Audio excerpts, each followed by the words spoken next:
नमस्कार दोस्तों, मैं विनीत पांडे और इस वक्त मैं एक लेक्चर लेके आया हूं जो आज के समय में यूजीसी नेट पेपर 1 के लिए सबसे इंपॉर्टेंट है। दोस्तों, हम एजुकेशन सिस्टम की बात कर रहे हैं, जैसे कि आप मेरे बैकग्राउंड पे बोर्ड पे भी देख सकते हैं। हम बात करेंगे top 5 recent trends in Indian education system. Paper में स्कोर करने के लिए आपको हमेशा अपडेटेड होना बहुत जरूरी है। आपको पता होना चाहिए कि लेटेस्ट ट्रेंड्स क्या हैं। क्या आपने कभी इस चीज पे गौर किया, या आपको जितने भी टीचर्स पढ़ा रहे हैं उन्होंने कभी ये चीज को फोकस किया है कि latest trends in education, in fact latest trends in Indian education system क्या है। 2019 के बाद से कोविड लॉकडाउन लगभग लगातार लगा जा रहा है। देश एक इमरजेंसी की कंडीशन से जूझ रहा है। छात्रों ने सबसे ज्यादा सहा है। आपके स्कूल्स, कॉलेजेस, जॉब्स, सब तरीके की अपॉर्चुनिटीज बंद हो गई। लेकिन दोस्तों, आपने सोचा कि इसके साथ, इन सब प्रॉब्लम्स के बावजूद बहुत सारे स्टूडेंट्स, बहुत सारे टीचर्स ने शिक्षा का एक नया तरीका अपनाया, यानी कि हम ऑनलाइन क्लासेस की बात कर रहे हैं। तो इसी तरीके के और क्या क्या चेंजेस हुए, कौन कौन से रीसेंट ट्रेंड्स मतलब जो इस वक्त चलन में है, लेटेस्ट सिस्टम क्या है एजुकेशन का, ये बहुत ही इंपॉर्टेंट पॉइंट है। Before I start this video, आपसे एक निवेदन है, पेन और पेपर लेके बैठिएगा, क्योंकि यहां पे सिर्फ ये 5 ट्रेंड्स नहीं मिलेंगे, आपको विनीत पांडे स्टाइल में बहुत सारी जानकारी मिलेगी जो कल को आपको भी एक शिक्षक की तरह पढ़ाने में मदद कर सकती है। तो आइए शुरू करते हैं। दोस्तों, भारतीय शिक्षा व्यवस्था बहुत ही प्राचीन काल समय से चली आ रही है।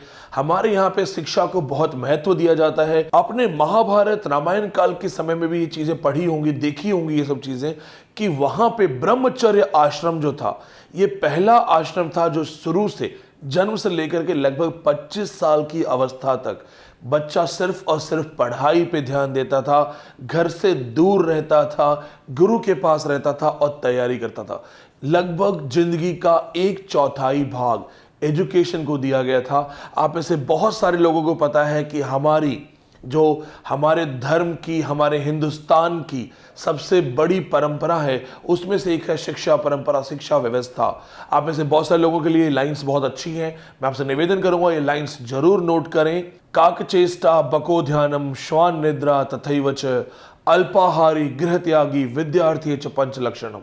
विद्यार्थी के 5 लक्षण बताए गए हमारे शास्त्रों में। बताया गया कि एक अच्छा विद्यार्थी कौन है। इसके साथ साथ विद्या के बारे में बताया गया कि विद्या, नॉलेज, लर्निंग, एजुकेशन कितनी महत्वपूर्ण चीज है और ये किस तरह से बढ़ती है। सुरसती के भंडार की बड़ी अपूर्व बात, ज्यों खर्चे त्यों त्यों बढ़े, बिन खर्चे घट जात। जी हां दोस्तों, मैं क्यों भारतीय शिक्षा व्यवस्था की बात करने वाला हूं, क्योंकि इस वक्त जब मैं आपको आज की सिचुएशन बताऊंगा, आज की कड़वी वास्तविकता बताऊंगा, आप में से बहुत सारे स्टूडेंट्स को यहां दिल पे हर्ट होगा, चोट लगेगी, क्योंकि हम हिंदुस्तानी, हम वो लोग जो शिक्षा व्यवस्था की प्राचीन कालीन परंपरा से, स्वर्णिम परंपरा से आगे बढ़ते यहां तक आए हैं। आज के समय में हमने अपनी शिक्षा व्यवस्था का क्या कर दिया है। दोस्तों, अगर ये लेक्चर आपको अच्छा लगेगा, टच करता है, तो सब्सक्राइब जरूर कीजिएगा, क्योंकि मेरा पेपर 1 पढ़ाने का तरीका सिर्फ सिलेबस या कोर्स के लिए नहीं होता है। मेरा तरीका है नॉलेज देने के लिए। शिक्षक वो होता है जो सोचने पे मजबूर कर दे, ना कि वो जो सिर्फ सिलेबस की बात करे, पहली यूनिट, लास्ट यूनिट, बस। मेरा प्रयास है आप सोचें। तो दोस्तों, इस बारे में बात करते हैं कि शिक्षा व्यवस्था जो हमारी है पहले क्या थी। यहां पे बहुत ही खूबसूरत लाइन है आपके सामने, मैं चाहता हूं कि स्क्रीन पे आ जाए ताकि आप लोग स्क्रीनशॉट ले सकें। न चोरहार्यम न च राजहार्यम न भ्रातृभ्राज्यम न च भारकारी वै कृते वर्धते एव नित्यम विद्याधनम सर्वधन प्रधानम। ना चोर आपकी विद्या चुरा सकता है, ना राजा आपकी विद्या आपसे छीन सकता है, ना आपका भाई उसे अपना प्रॉपर्टी का अधिकार समझ के आपसे बांट सकता है, और ना ही विद्या में कोई वजन है। कभी सोचा है आपने कि आज आपके पास जो नॉलेज है वो आपकी अपनी प्रॉपर्टी है, उसे कोई क्लेम नहीं कर सकता, उसे कोई आपसे चुरा नहीं सकता। न चोरहार्यम न राजहार्यम न भ्रातृभाज्यम न च भारकारी। दोस्तों, ऐसी परंपरा से आने वाले देश को क्या हो गया है आइए कुछ फैक्ट्स पे बात करते हैं। Indian system is divided in 4 levels. यहां पे नोट कीजिएगा, लो प्राइमरी स्टैंडर्ड 6 साल से 10 साल की एज में बच्चा लो प्राइमरी स्टैंडर्ड में आता है। फिर अपर प्राइमरी में आता है 11 से 12 साल का बच्चा। हाई प्राइमरी या हाई स्टडीज में आता है, हायर स्टडीज में 13 से 15, और हायर सेकेंडरी में आता है 17 से 18। हमने यहां पे शिक्षा को एज में बांट दिया है। अब आप इसको ध्यान से देखिएगा। सबसे इंपॉर्टेंट चीज मैं आपके सामने स्क्रीन पे ला रहा हूं ताकि आज के समय में आपसे स्क्रीनशॉट्स ले सकें। Right of children to free and compulsory education act 2009, शिक्षा का अधिकार फंडामेंटल राइट है। 2009 के एक्ट में यह कहा गया था कि स्टूडेंट्स को मुफ्त शिक्षा दी जाएगी। बहुत अच्छी बात है, 2009 की बात है। लेकिन मेरे दोस्तों, आप वास्तविकता बताइएगा, कमेंट्स में लिखेगा, आपको लगता है कहीं पे फ्री शिक्षा मिल रही है? अगर आप बोलेंगे हां सर गवर्नमेंट स्कूल्स में मिल रही है, तो मेरे दोस्तों थोड़ा ईमानदारी से गवर्नमेंट स्कूल्स और प्राइवेट स्कूल्स को कंपेयर कर लेना, क्योंकि फ्री अनाउंस करना और फ्री एक्चुअली देना दोनों में फर्क है। अगर ये बात आपको समझ में आ रही है तो सब्सक्राइबिंग का बटन आपके सामने है। एक चीज ध्यान से देखिएगा दोस्तों, भारत के जितने भी रेलवे स्टेशन हैं, पानी के लिए वहां पे कोई न कोई एक नल, एक टोटी जरूर होती है, क्योंकि पानी देखा जाए जनता को अवेलेबल करवाना भारत सरकार की जिम्मेदारी है। तो ऐसा होता है, एक पानी का नल जरूर होता है, एक टोटी जरूर होती है। लेकिन मेरे दोस्तों, आपको पता है वो टोटी या तो खराब होती है, या पानी उसमें से आ नहीं रहा होता है, या उसे बहुत ही गंदी और बदबूदार जगह बना दिया जाता है ताकि आप मजबूरी में 20 रुपए से लेकर 40 रुपए की पानी की बॉटल्स खरीदें। आपको नहीं लगता कि ये आपके साथ गलत हो रहा है? सेम चीज आपके साथ एजुकेशन में हो रही है। जब वो कहते हैं कि शिक्षा फ्री है, तो वो शिक्षा का स्तर इतना नीचे गिरा देते हैं कि एक परिवार जो अपने बच्चे के लिए, एक पिता जो अपने पुत्र के लिए, एक मां जो अपनी पुत्री के लिए कंसर्न है कि मेरा बच्चा वो एजुकेशन प्राप्त कर पाए जो हमें नहीं मिली, वो मजबूरी में अपना पेट काट के उसे प्राइवेट सेक्टर में भेजता है, प्राइवेट स्कूल में भेजता है। तो दोस्तों, आपको कुछ हम फैक्ट्स बताते हैं। ये फैक्ट्स कहीं ना कहीं आपको दुख देंगे, लेकिन ये आपके एग्जाम में काम आ सकते हैं। इन फैक्ट्स का स्क्रीनशॉट ले लीजिएगा, क्योंकि एग्जाम में बहुत काम आएंगे। आपको बार बार लेक्चर को सुन के नोट नहीं करना पड़ेगा। और अगर ये आपको फैक्ट्स अच्छे लगते हैं, समझ में आते हैं कि मैं कहना क्या चाहता हूं, तो दोस्तों अपना प्यार जरूर न्यौछावर कीजिएगा। इस वीडियो को शेयर करो उनके साथ जो सोचते हैं। It's a thought provoking video. आइए स्क्रीन पर चलते हैं। बिफोर 1976 42nd अमेंडमेंट होने से पहले दोस्तों, शिक्षा जो है भारत में, एजुकेशन एक स्टेट मैटर था, यानी कि राज्य का कंसर्न था। हर राज्य को अपने रूल्स बनाने का अधिकार था। हर राज्य के पास स्कूल लेवल जो एजुकेशन है, अपना सिलेबस, अपना पैटर्न, अपना एग्जामिनेशन डिसाइड करने का अधिकार था। लेकिन अब हम देखते हैं कुछ फैक्ट्स हैं यहां पे जो बहुत जरूरी हैं।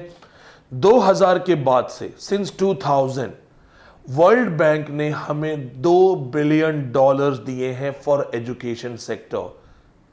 आपको कहीं लगता है $2 बिलियन लगे होंगे? $2 बिलियन तो वर्ल्ड बैंक दे चुका है हमें।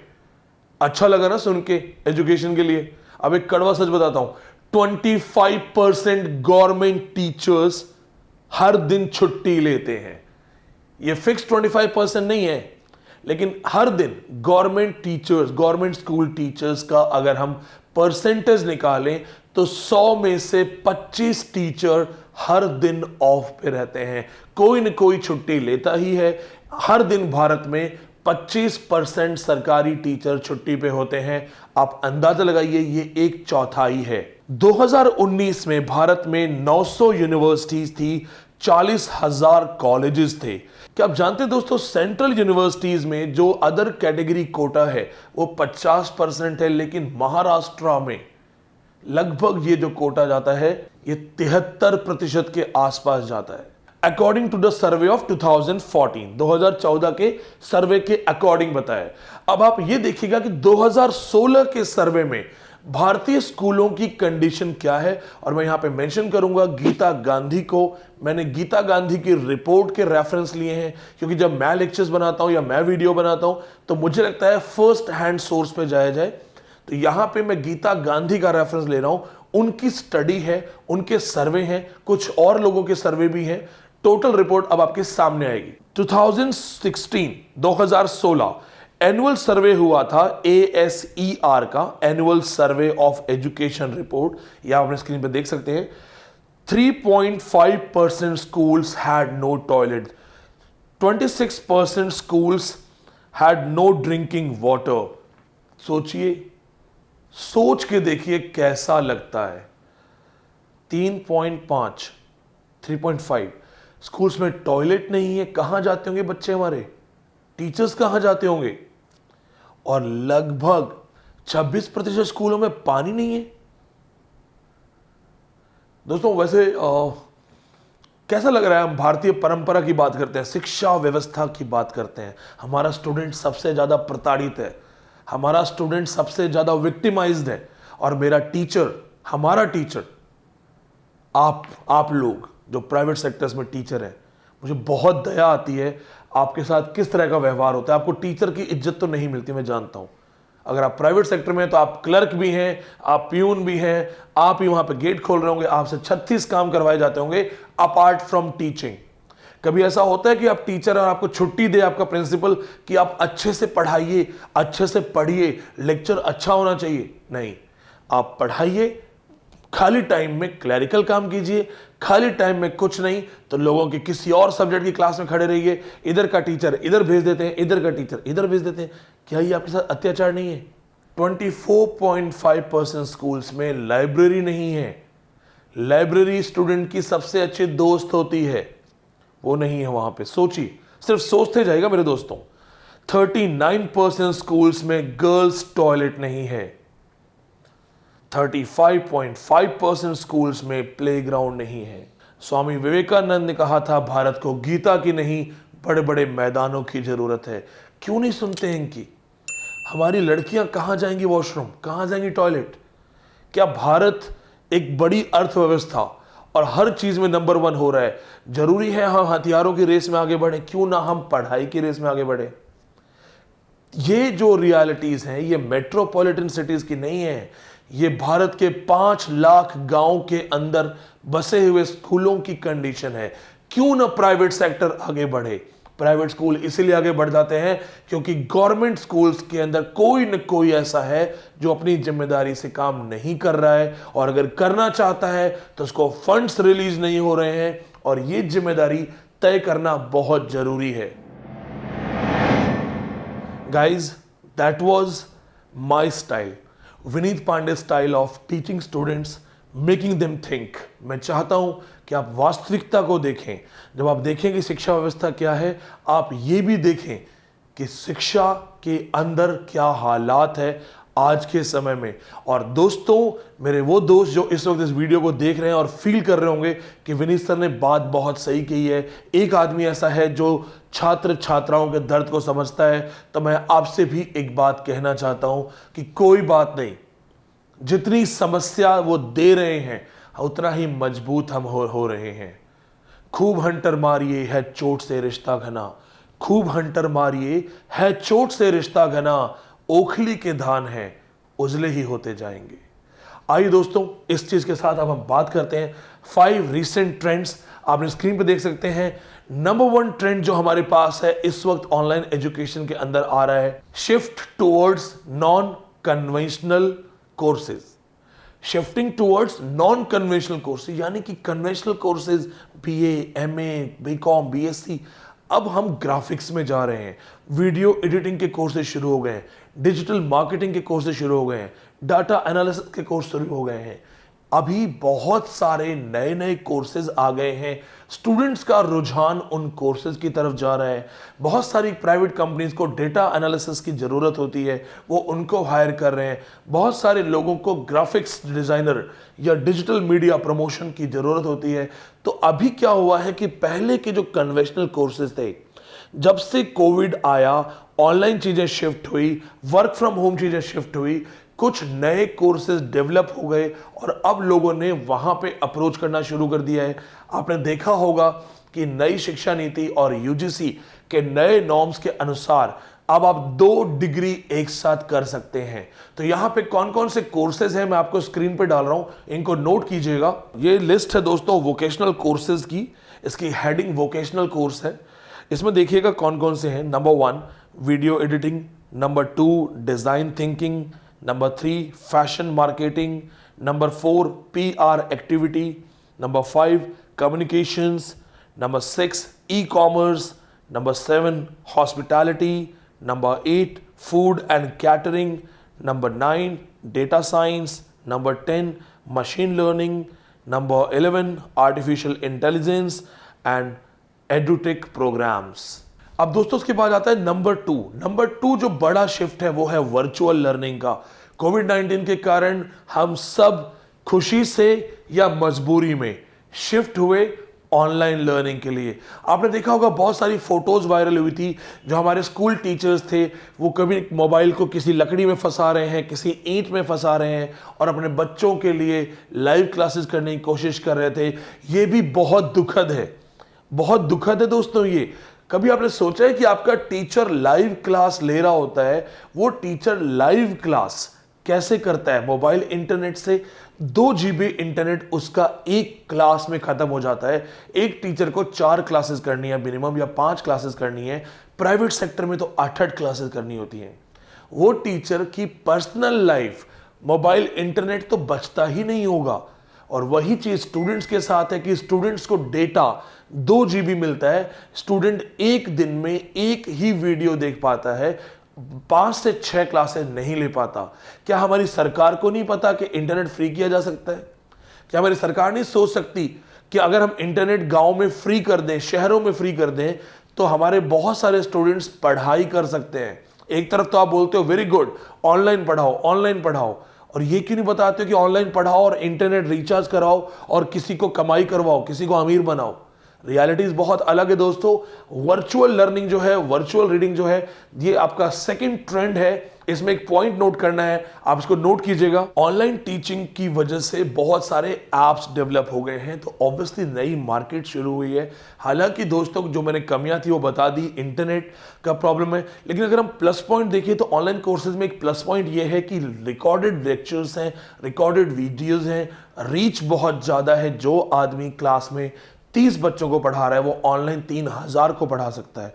तो ये इसका एक नया बेनिफिट निकल के आया है, जिसकी वजह से आपने देखा होगा बहुत सारे टीचर्स किसी न किसी प्राइवेट कंपनी के साथ जुड़ के टी-शर्ट पहन के पढ़ा रहे हैं। कुछ टीचर्स मेरी तरह इंडिपेंडेंट है, जो नहीं चाहते कि टीचर और स्टूडेंट के बीच में कोई मीडिएटर आए, वो डायरेक्ट पढ़ा रहे हैं। तो यहां पे देखा जाए तो गूगल, यूट्यूब, जूम या जो क्लाउड मीटिंग्स हैं या और अदर प्लेटफॉर्म्स हैं, ये एक तरीके से एक नया इनोवेशन है, नया डेवलपमेंट है। आपसे पेपर में पूछा जा सकता है कि ऑनलाइन क्लासेस के लिए कौन कौन से एप्स आपको हेल्पिंग है for video conference. So make sure ये आप जूम है, गूगल मीट है, इनके नाम जरूर याद रखें, स्काइप वगैरह के नाम जरूर याद रखें।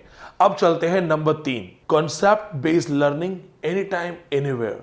यहां पे प्राइमरीली हम बात कर रहे हैं STEM, स्टेम टेक्नोलॉजी। इनफैक्ट अगर आप चाहें तो आप Amazon पे इसको सर्च करेंगे तो स्टेम किट फॉर स्टूडेंट्स करके आ जाएगा, स्टेम किट फॉर स्टूडेंट्स करके आ जाएगा। चूंकि ऑनलाइन क्लासेस हो गई हैं तो लोगों ने ऑनलाइन के अंदर भी नए नए तरीके निकाल दिए हैं। आप क्लासेस कहीं भी अटेंड कर सकते हैं, आप पर्टिकुलर टॉपिक को चूज करके देख सकते हैं, पर्टिकुलर यूनिट के लेक्चर्स देख सकते हैं, पर्टिकुलर टेस्ट सीरीज कर सकते हैं। और यहाँ पे जो आर्टिफिशियल इंटेलिजेंस है उसने एक प्लस पॉइंट ऐड कर दिया है कि आर्टिफिशियल इंटेलिजेंस बायस्ड नहीं होता है। आपका टीचर आपसे नाराज है, आपके नंबर काट सकता है, हालांकि टीचर्स ऐसा नहीं करते। लेकिन आपका कंप्यूटर आपसे नाराज नहीं हो सकता, कंप्यूटर आपके टेस्ट सीरीज के नंबर नहीं काट सकता। लेकिन फिर भी ध्यान रखना दोस्तों, टीचर का जो दिमाग है वो कंप्यूटर का नहीं है। टीचर टीचर है, आप टीचर बनने वाले हैं, आप कंप्यूटर बनने वाले नहीं है। Next point, point number 4, student assessment using artificial intelligence.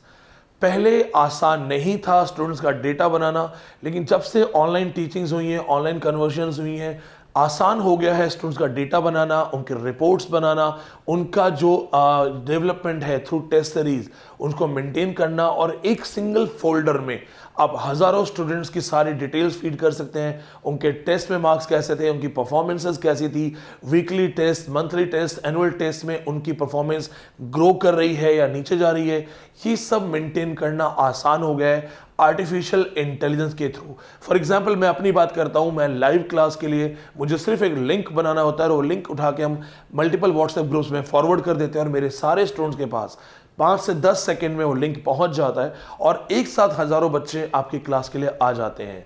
दोस्तों ये था चौथा पॉइंट। अब आता है लास्ट पॉइंट, जो हमारा 5वां रीसेंट ट्रेंड है इंडियन एजुकेशन सिस्टम में, gamification and self analysis. See gamification is actually kind of interest. आप इंटरेस्ट क्रिएट कर रहे हैं लर्निंग के अंदर, जो गेम मेथड्स हैं, मल्टीपल क्विजेस आप खेलते हैं, क्विजेस को भी सॉल्व करने के तरीके होते हैं, and along with this thing self analysis. Student के पास भी डेटा शेयर हो रहा है, स्टूडेंट ऑनलाइन परफॉर्मेंसेस देखता है। जब मैं लाइव क्लासेस करता हूं यूट्यूब पे, बहुत सारे बच्चे क्विज का आंसर करते हैं, तो एक स्टूडेंट अपने आप को कंपेयर कर सकता है कि एक क्वेश्चन नेशनल लेवल पे मेरे हजारों स्टूडेंट्स आंसर कर रहे हैं, तो उसको अपना असेसमेंट समझ में आता है। In the sense of schools assessments जो है वो उनको अवेलेबल होते हैं। बहुत सारी क्विजेज हैं जो आर्टिफिशियल इंटेलिजेंस के बेस पे चलती हैं। आप क्विजेज में अटेम्प्ट कीजिए, फाइनल क्लिक कीजिए और आपको आपके मार्क्स आ जाते हैं, आपको आपकी रिपोर्ट मिल जाती है। तो अभी जो दोस्तों जितने भी ट्रेंड्स जो हैं इंडियन एजुकेशन में नए आए हैं, वो प्राइमरीली ऑनलाइन टीचिंग बेस्ड है। ये कहीं ना कहीं सच है कि जो ऑनलाइन टीचिंग है या जो वर्चुअल लर्निंग है, ये हमारा भविष्य है। ये इसमें हमें आगे बढ़ना पड़ेगा, क्योंकि यही धीरे धीरे लर्निंग फ्रॉम होम सिस्टम में डेवलप हो जाएगा।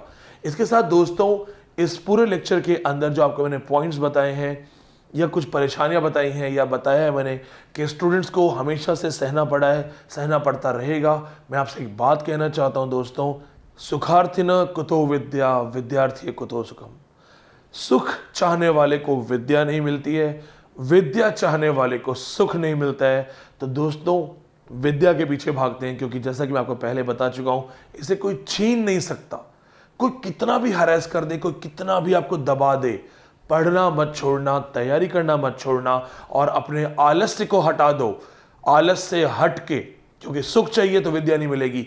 अलसस्य कुतो विद्या अविद्यस्य कुतो धनम अधनस्य कुतो मित्रम अमित्रस्य कुतो सुखम। आलस होगा तो विद्या नहीं आएगी, विद्या नहीं आएगी तो धन नहीं आएगा, धन नहीं आएंगे तो मित्र नहीं आएंगे और मित्र नहीं आएंगे तो सुख नहीं आएगा। तो मेरे दोस्तों जो इस वक्त मुझे ऑनलाइन वीडियो पे देख रहे होंगे, यूट्यूब पे देख रहे होंगे, आपके लिए सिर्फ एक मैसेज है मेरा, इतना पढ़ो कि एग्जामिनर भी कंफ्यूज हो जाए कि पूछूं तो पूछूं क्या। कितना पूछ लेगा, कितना टफ पेपर बना देगा। हमारी जिद से ज्यादा तो नहीं है। मैं जिद पे 8 बार नेट हूं, जिद पे 17 सेट है, डबल JRF है, जिद पे यूनिवर्सिटी ऑफ दिल्ली पहुंचा हूं छोटे से गांव से, और आप मुझसे बेहतर कर सकते हैं। विद दिस मैसेज, जय हिंद, जय भारत।